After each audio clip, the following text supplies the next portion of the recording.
شاعری انسانی احساسات، خیالات اور جذبات کے اظہار کا سب سے مؤثر ذریعہ ہے۔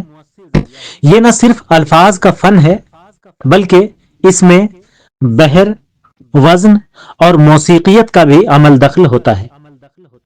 علم عروض اسی موسیقیت اور وزن کی پیمائش کا فن ہے۔ عروض کی بدولت شاعری میں موزونیت پیدا ہوتی ہے اور ایک شاعر کو اپنی تخلیق میں نظم اور تسلسل کا شعور ملتا ہے۔ عروض دراصل عربی زبان کا لفظ ہے۔ علمی اعتبار سے عروض اس علم کو کہتے ہیں جس کے ذریعے اشعار کے اوزان اور بحر کی شناخت کی جاتی ہے۔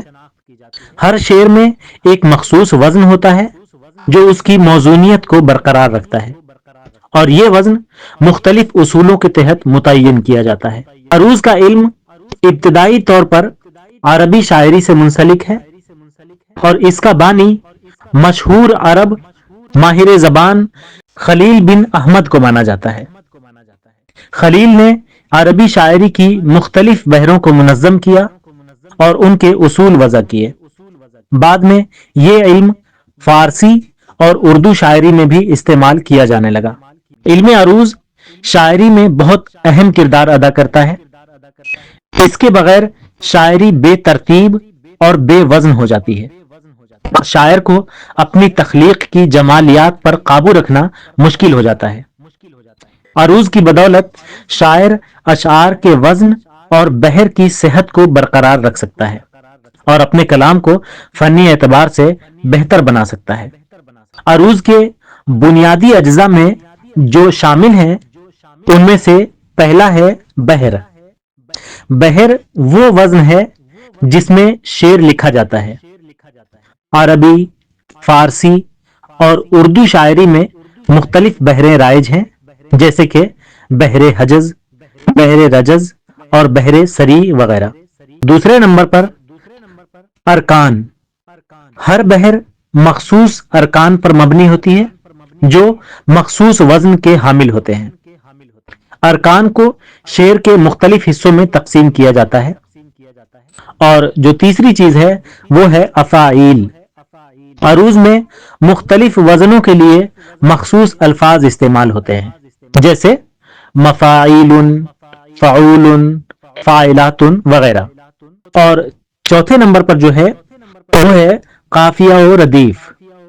قافیہ اشعار کے آخر میں آنے والے متشابہ حروف یا الفاظ ہوتے ہیں، جبکہ ردیف وہ الفاظ ہوتے ہیں جو ہر مصرعے کے آخر میں قافیہ کے بعد بغیر کسی تبدیلی کے آتے ہیں۔ شاعر اگر علم عروض سے ناآشنا ہو تو اس کے اشعار میں وزن کی کمی یا زیادتی ہو سکتی ہے، جس سے شاعری کی جمالیات متاثر ہوتی ہے۔ عروض کی مدد سے شاعر کو پتہ چلتا ہے کہ کون سا لفظ کہاں استعمال کیا جا سکتا ہے اور کون سا نہیں۔ عروض کے بغیر شاعری میں صحیح بحر کا تعین مشکل ہو جاتا ہے اور اس سے اشعار کی معنویت اور لطافت متاثر ہوتی ہے۔ اردو شاعری میں عروض کی اہمیت بہت زیادہ ہے۔ اردو شاعری میں بھی عربی اور فارسی عروض کے اصولوں کو اپنایا گیا ہے۔ اردو کے مشہور شعراء جیسے میر تقی میر، غالب، اقبال اور فیض احمد فیض نے اپنے کلام میں عروض کے اصولوں کی پابندی کی اور ان کی شاعری میں بحر اور وزن کی ترتیب نے ان کے کلام کو لازوال بنا دیا۔ آج کے دور میں شاعری میں تجرباتی تبدیلیاں آ رہی ہیں اور جدید شعراء عروض کے کلاسیکی اصولوں کے ساتھ تجربات بھی رکھ رہے ہیں، لیکن پھر بھی موزونیت اور وزن کا خیال رکھنا لازمی ہے تاکہ شاعری کی دلکشی برقرار رہے۔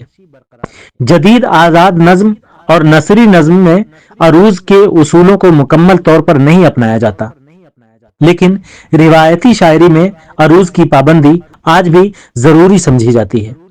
علم عروض شاعری کا ایک اہم حصہ ہے جس کے بغیر شاعری بے جان اور بے وزن ہو جاتی ہے۔ یہ علم شاعری کو نہ صرف موزونیت اور تسلسل بخشتا ہے بلکہ شاعر کو اس کے فن پر قابو بھی دیتا ہے۔ اردو، فارسی اور عربی شاعری میں عروض کی اہمیت مسلم ہے، اور ہر شاعر کو اس علم پر دسترس حاصل کرنا چاہیے تاکہ وہ اپنے فن میں نکھار لا سکے۔ شاعری کی یہ موسیقیت اور وزن ہی اس کو دلکش اور روح کو چھو لینے والا بناتے ہیں، اور علم عروض اس جمالیاتی حسن کا بنیادی ذریعہ ہے۔